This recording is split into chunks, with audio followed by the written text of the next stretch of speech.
Hello and welcome to Business Champions. I'm Brian Sexton, joined as I always am by Paul Lajoie. Paul, how are you today? I am great, Brian. Thanks for having me. Great to have you, and we have an exciting guest for you from Glyph Shoes, Peter Singh. Hey, Peter, how are you? Hey, y'all. I am doing very well. Exciting times, and I appreciate you guys having me on. What I think is interesting, and I'd like to start with, is the shoe business is not your primary domain. You are a highly educated Duke attorney. We can talk about the Blue Devils at a later time. But you are using your merger and acquisition background in an exciting new venture. Give us an overview. Sure thing. Yeah, so I am a 2015 Duke Law grad, and about 10 years out of school, it seems that the pieces are falling in place and coming together. So this is my first acquisition of my own, but I've been focused on mergers and acquisitions work for about 10 years now. That's the bread and butter of the firms I've worked with. And I've just recently launched out on my own as well in that vein. So I'm still working with Fourscore Business Law as the mainstay, but also added Cadet Legal based out of New York and LA. And they do this similar mix of M&A, about half of my practice. And then the other half is made of outside general counsel work and venture capital and private equity funds deals. So that keeps things interesting. The day job is still how I make my living. And Glyph is kind of my first foray into entrepreneurship through acquisition, or ETA is the sexy term nowadays. But yeah, very excited to have self-financed the acquisition side and now working on what's next. Listen, you are on with the right guy today because Paul is a serial entrepreneur, business incubator. Paul, have you worked with shoe companies before? No, I have not. This is the first. I'm interested to see what's going on here. So I've got a couple questions for you. So obviously we talked about your background being an attorney, and one day you woke up and you had the itch to get into your small business side yourself. So walk me through that process of, man, I woke up and I want to buy a business, and you end up with a shoe company. Kind of walk me through that. Yeah, there are so many coalescing stories there. But the most succinct way I can say it is back in 2020, there was a crowdfunding round on the platform Republic, and Glyph was one of those companies that was pitching. I was really compelled back then by a few aspects of their pitch. They were really emphasizing minimalism as a core value and a core aesthetic. That did not resonate with me because I'm kind of a maximalist, so to speak, a collector, musician by trade, besides being a lawyer. And I collect guitars, I like watches, and I collect watches. So what really appealed to me instead was the versatility aspect of the shoe. So being a loafer, that's something a lawyer can get away with wearing in court or to the boardroom or wherever the day takes me. And I blindly invested, so I hadn't tried them on yet. But as a perk pair, as a benefit of having invested, they sent me my size, and the first time I put my foot into it, it was like stepping into butter, like super smooth, super comfortable, right mix of support and sleek silhouette design. So I didn't know about all the magic behind the scenes and the materials engineering that went into it until now, having done due diligence. But I just knew it felt great, looked great. And from that first pair, I've bought my second and third and fourth and fifth and sixth and seventh. And I was looking to buy my eighth, kind of the last missing link in my collection, which I got my hands on now, this sleek colorway there. But I found that the brand had shut down. So they filed for dissolution back in April of 2024, didn't tell their investors, unfortunately. So the only way I found out was reaching out to the Secretary of State of the state of Delaware, paid for a report status, which luckily my day job taught me how to do. And from there, it kind of set me on a journey. So at first it was just for the size 14s. And then it was really trying to figure out with them what went wrong.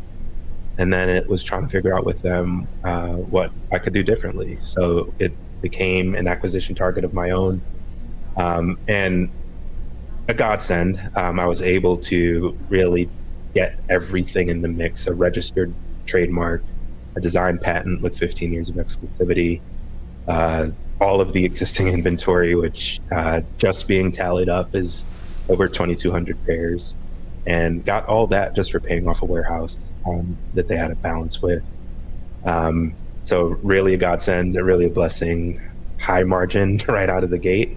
And we're partnering with some pretty remarkable vendors now. So the old warehouse is out of the mix. They shipped everything over, and we're working now with Blue Co Warehousing out of Raleigh, who's a client of mine by day. And the fulfillment partner is Gabby's Pals, who works out of Blue Co. And they're a special abilities workforce. So whatever the neurodivergence, some mix of Down syndrome, autism, other conditions, we don't write them off. So they are able to do what we need. And they were uniquely positioned for exactly what we needed, since the old warehouse got mad at the other guys, deleted all the data in terms of what they had, the SKUs, the colors, the sizes. Gabby's always, and they did this for us as part of their regular process, hand counts incoming inventory, logs it, catalogs it into a Shopify friendly platform.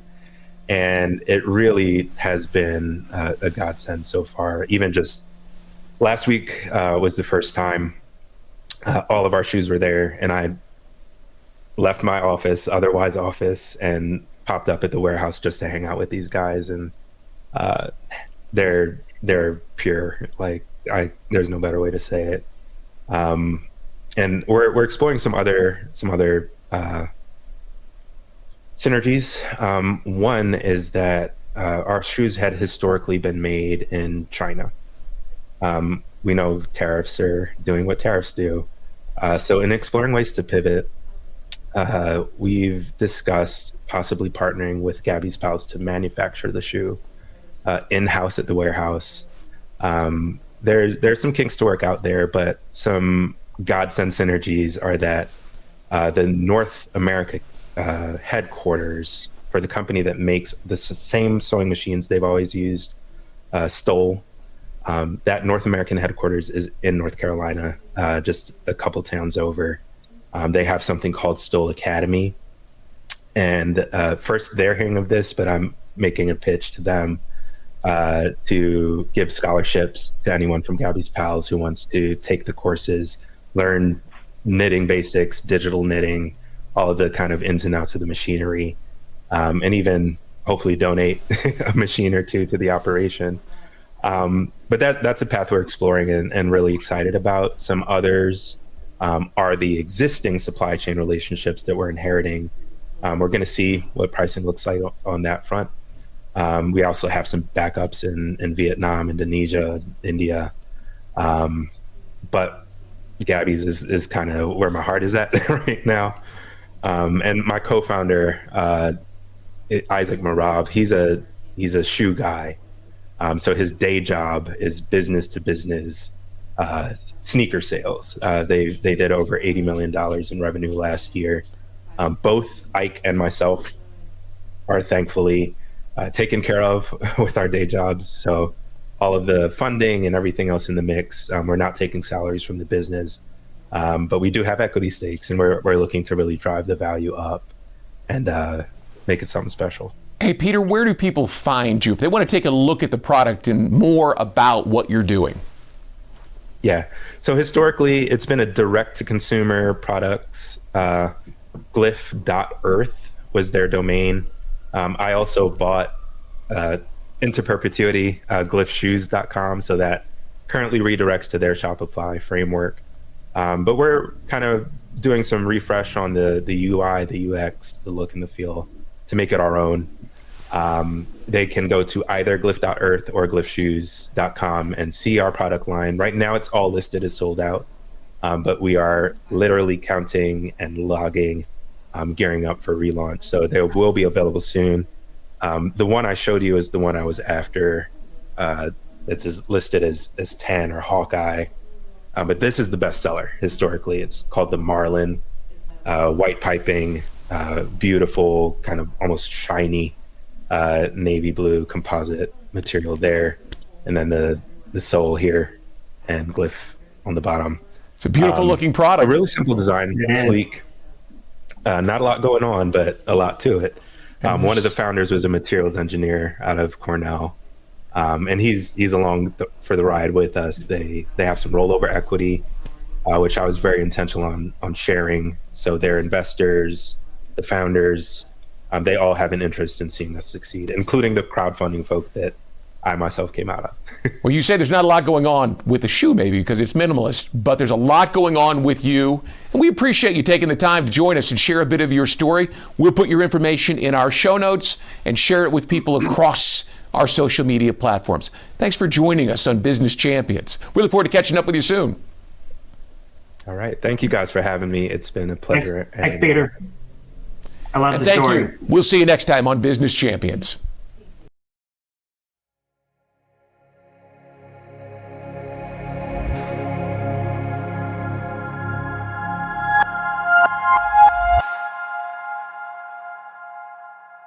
BizBuyPro supports individuals through the acquisition process in many ways. First and foremost, we can find a business for you. You come to us and you give us the parameters geographically, size, like maybe 2 million in revenue, and maybe an area you want to be a plumbing contractor, and we'll go find that for you. I think really the most important thing from BizBuyPro is after you find that business, working through the valuation, how much you're paying for it. As I always say, you don't make money when you sell, you make money when you buy.